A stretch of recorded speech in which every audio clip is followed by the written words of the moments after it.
بسم اللہ الرحمن الرحیم۔ السلام علیکم میرے پیارے بھائیوں اور بہنوں، آج کی اس ویڈیو میں آپ لوگوں کو دولت کا ایک ایسا وظیفہ بتا رہا ہوں جو آپ کی غربت اور تنگ دستی ہمیشہ کے لیے ختم کرے گا۔ یہ وظیفہ تمام وظائف کا بادشاہ وظیفہ ہے۔ یہ وظیفہ اتنا طاقتور ہے کہ چند دنوں میں دولت پیسہ آنا شروع ہوگا۔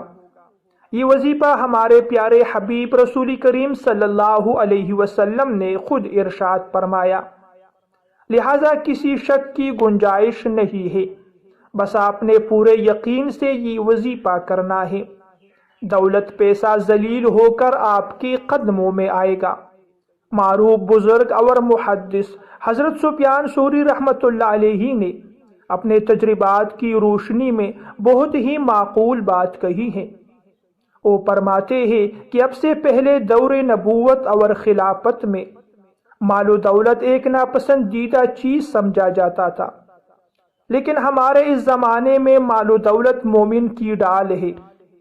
اور فرمایا کہ اگر ہمارے پاس آج یہ درہم اور دینار نہ ہوتے تو یہ بادشاہ اور عمراء ہم کو اپنا رومال بنا لیتے، یعنی باطل اغراض میں استعمال کرتے۔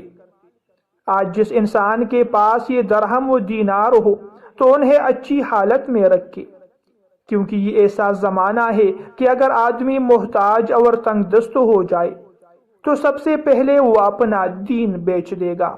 وظیفہ کرنے کا طریقہ سنیے، آپ لوگوں کو آج کا وظیفہ بتاتا ہوں۔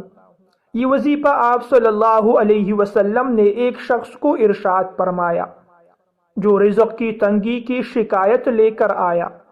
آپ صلی اللہ علیہ وسلم نے فرمایا، جب صبح صادق طلوع ہو تو 100 مرتبہ یہ کلمات پڑھا کرو، دنیا اور دولت ذلیل ہو کر آپ کے قدموں میں ہوگی۔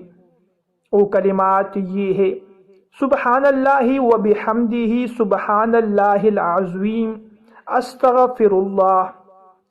وہ شخص کچھ عرصے بعد دوبارہ آیا اور عرض کرنے لگا کہ دنیا میرے پاس ذلیل ہو کر آئی ہے، یعنی مال و دولت کی فراخی ہو گئی ہے۔ لہذا جو انسان دولت کا حصول چاہتا ہو تو روزانہ نماز فجر کی 2 رکعات سنت کے بعد 100 مرتبہ یہ کلمات پڑھا کرو، اور اس کے بعد 2 رکعات فرض نماز ادا کرو۔ انشاءاللہ دولت پیسہ آپ کے پاس فراخی سے آنا شروع ہوگا۔ ویڈیو آپ لوگوں کو پسند آئے تو لائک ضرور کیجیے۔